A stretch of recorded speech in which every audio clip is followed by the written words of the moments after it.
खबरें आ रही हैं। यूं महसूस होता है जैसे ये सब कुछ महज इत्तेफाक नहीं बल्कि किसी बड़े अंजाम की तमहीद है। जैसे जैसे वक्त गुजर रहा है ये दुनिया अपने इख्तिताम की तरफ बढ़ रही है और क़यामत हर गुजरते लम्हे के साथ मज़ीद करीब आती महसूस हो रही है। और आज हम जिस दौर से गुजर रहे हैं इसी दौर के बारे में उलमा इकराम की एक बड़ी तादाद संगीन बातें कर रही है। यही वजह है कि लोगों के दरमियान ये बात ज़ुबान ज़दे आम हो चुकी है कि 2026 को क़यामत के साथ क्यों जोड़ा जा रहा है। आखिर वो कौन सी निशानियां हैं जिन्होंने अहले इल्म को इस तरह सोचने पर मजबूर किया। नाजरीन, आज की इस वीडियो में हम इन्हीं बातों को तफसील से बयान करेंगे और वो निशानियां आपके सामने रखेंगे जो उलमा इकराम ने कुरान और हदीस की रोशनी में बयान की हैं।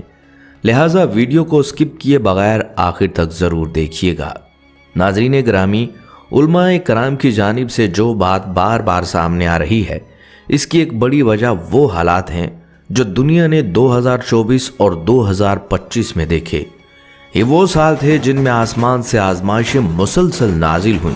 कहीं अचानक ज़लज़ले आए, कहीं आसमानी बिजली ने चंद लम्हों में जिंदगियां छीन लीं, कहीं बारिशें रहमत की बजाय सैलाब बनकर बस्तियां बहा ले गईं। दुनिया के मुख्तलिफ हिस्सों में नागहानी आफात ने ऐसे मनाजर दिखाए जिन्हें देख कर इंसान की सांसें रुक जाती हैं। अमवात में गैर मामूली इजाफा, दर्दनाक हादसात और ऐसे वाक़यात जिन पर अकल हैरान और दिल लरस जाता है। इन्हीं हालात को सामने रख कर अहले इल्म ये कहने पर मजबूर हुए कि ये सब कुछ महज इत्तफाक नहीं बल्कि एक तसलसल है जो हमें किसी बड़े मरहले की तरफ ले जा रहा है। इसीलिए ये बात कही जा रही है कि अगर आने वाला वक्त इन सख्तियों से भी ज़्यादा सख्त हो तो इसमें हैरत की कोई बात नहीं, क्योंकि अहादीस में हमें ये इशारा मिलता है कि जैसे जैसे क़यामत करीब आएगी वैसे वैसे आजमाइशें बढ़ती चली जाएंगी, मुसीबतों के अंबार लगते चले जाएंगे और इंसान नागहानी हालात के घेरे में फंसता चला जाएगा।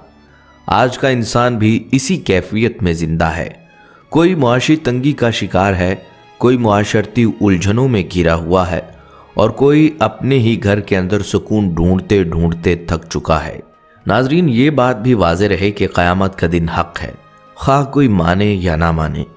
हमारा ईमान है कि इंसान व हैवान, ज़मीन व आसमान समेत सारा जहां और इस कायनात की हर चीज़ एक दिन फना हो जाएगी, सिर्फ अल्लाह पाक की ज़ात बाकी रहेगी। इसको क़यामत कहते हैं। जैसे हर चीज़ की एक उम्र मुकर्रर है जिसका इल्म अल्लाह पाक को है, सिर्फ अल्लाह पाक की ज़ात बाकी रहेगी, इसको क़यामत कहते हैं। जैसे हर चीज़ की एक उम्र मुकर्रर है जिसका इल्म अल्लाह पाक को है, उस उम्र की मुद्दत पूरी होने के बाद वो चीज़ फना हो जाती है। इसी तरह इस दुनिया की भी एक उम्र मुकर्रर है जिसका इल्म सिर्फ अल्लाह पाक को है। जब दुनिया की उम्र पूरी हो जाएगी तो ये भी फना हो जाएगी। उस वक्त अल्लाह पाक के सिवा कोई दूसरा ना होगा।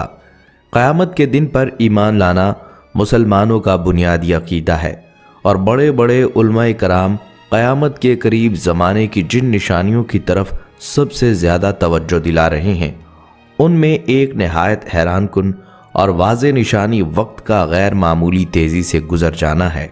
अहले इल्म बयान करते हैं कि क़यामत के करीब वक्त में से बरकत ख़त्म हो जाएगी, दुनिया के दिन मुख्तसर महसूस होंगे और इंसान ये कहने पर मजबूर हो जाएगा कि पता ही नहीं चला वक्त कहाँ चला जाता है। यही बात नबी सल्लल्लाहु अलैहि वसल्लम ने भी इरशाद फरमाई है कि क़यामत के करीब ज़माना सिमट जाएगा। साल महीने की तरह, महीना हफ्ते की तरह, हफ्ता दिन की तरह और दिन ऐसे गुजरेगा जैसे आग की चिंगारी पल भर में बुझ जाती है। आज अगर हम अपने इर्द गिर्द देखें तो ये निशानी बिल्कुल वाज़ेह शक्ल में हमारे सामने है। महीने ऐसे गुजर जाते हैं जैसे चंद हफ्ते हों, हफ्ते दिनों में बदल जाते हैं और दिन घंटों की तरह हाथ से फिसल जाते हैं। इंसान सुबह खोलता है और पलक झपकते ही रात हो जाती है। न दिल को इत्मीनान मिलता है, न काम मुकम्मल होते हैं और न ही वक्त में वो ठहराव बाकी रहा جو پچھلی نسلوں نے دیکھا تھا۔ علماء کرام کے مطابق یہ محض مصروفیت کا نتیجہ نہیں، بلکہ وہی کیفیت ہے جس کی خبر 1400 سال پہلے رسول اللہ صلی اللہ علیہ وسلم نے دے دی تھی۔ اسی لیے اہل علم کہتے ہیں کہ وقت کا اس طرح ہوا کی رفتار سے گزر جانا قیامت کے قریب ہونے کی ایک خاموش مگر انتہائی گہری نشانی ہے، جو انسان کو چونکاتی بھی ہے اور سوچنے پر مجبور بھی کرتی ہے۔ علماء کرام قیامت کے قریب زمانے کی جن نشانیوں پر سب سے زیادہ تشویش کا اظہار کرتے ہیں، ان میں سے ایک نہایت خطرناک نشانی جہالت کا عام ہو جانا ہے۔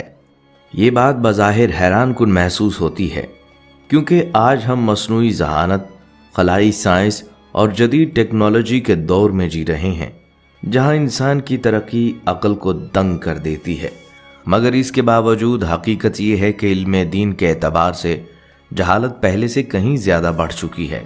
لوگ دنیاوی علوم، ہنر اور سہولتوں کے پیچھے تو دوڑ رہے ہیں، مگر حلال و حرام، صحیح و غلط اور خالق و مخلوق کے فرق سے دن بدن دور ہوتے جا رہے ہیں۔ نبی کریم صلی اللہ علیہ وسلم نے قیامت کے قریب زمانے کے بارے میں فرمایا کہ علم اٹھا لیا جائے گا، اور یہ اس طرح نہیں ہوگا کہ کتابیں چھین لی جائیں، بلکہ علماء کرام کو دنیا سے اٹھا لیا جائے گا، اور جب علم والے باقی نہیں رہیں گے تو لوگ جاہلوں کو اپنا رہنما بنا لیں گے، جو خود بھی گمراہ ہوں گے اور دوسروں کو بھی گمراہ کر دیں گے۔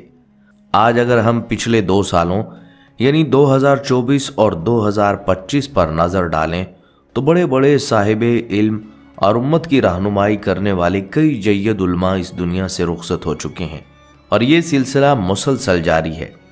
یہی وہ کیفیت ہے جسے علماء کرام علم کے اٹھائے جانے کی عملی صورت قرار دے رہے ہیں، اور یہی قیامت کی نشانیوں میں سے ایک بڑی نشانی ہے۔ احادیث میں یہاں تک آتا ہے کہ قیامت سے پہلے قرآن کریم کو بھی اٹھا لیا جائے گا۔ لوگ صبح اٹھیں گے اور مصحف کھولیں گے تو اس میں آیات موجود نہیں ہوں گی، حتیٰ کہ اللہ تعالیٰ لوگوں کے سینوں سے قرآن کو بھی اٹھا لے گا اور زمین پر گمراہی عام ہو جائے گی۔ آج کا دور اسی گمراہی کی طرف بڑھتا ہوا دکھائی دے رہا ہے۔ جتنی ترقی انسان نے حاصل کی، اتنا ہی ایک طبقہ اللہ کے وجود کا انکار کرتا نظر آ رہا ہے۔ ملحدین یہ دعویٰ کرتے ہیں یہ کائنات خود بخود چل رہی ہے، حالانکہ خود جدید سائنس یہ ماننے پر مجبور ہو چکی ہے کہ اس منظم کائنات کے پیچھے کوئی ایک عظیم دانا اور طاقتور ذات ضرور ہے۔ سورج کا اپنے وقت پر طلوع ہونا، چاند کا اپنے نظام کے ساتھ چلنا، دن اور رات کا مقررہ ترتیب سے آنا، اور کائنات کے ذرے ذرے کا ایک قانون کے تحت کام کرنا، یہ سب اس بات کی گواہی ہے کہ یہ نظام خود سے نہیں بلکہ ایک خالق کے حکم سے چل رہا ہے، اور وہ خالق اللہ رب العزت ہے۔ اللہ تعالیٰ نے یہ دنیا انسان کے لیے ایک آزمائش بنائی ہے تاکہ دیکھا جائے کون شکر گزار بنتا ہے اور کون نافرمانی اختیار کرتا ہے، اور پھر ایک دن یہ پورا نظام سمیٹ دیا جائے گا، قیامت قائم ہوگی اور ہر انسان اپنے اعمال کا حساب دینے اللہ کے سامنے کھڑا ہوگا۔ یہی وجہ ہے کہ علماء کرام بار بار تنبیہ کرتے ہیں کہ جہالت کا یہ بڑھتا ہوا اندھیرا محض سماجی مسئلہ نہیں بلکہ قیامت کے قریب ہونے کی انتہائی سنجیدہ علامت ہے۔ علماء کرام قیامت کے قریب زمانے کی جن نشانیوں پر خاص طور پر توجہ دلا رہے ہیں، ان میں ایک نہایت سنگین پہلو معاشی بدحالی اور رزق کی تنگی ہے۔ اہل علم کا کہنا ہے کہ جس طرح 2024 اور 2025 میں دنیا شدید معاشی دباؤ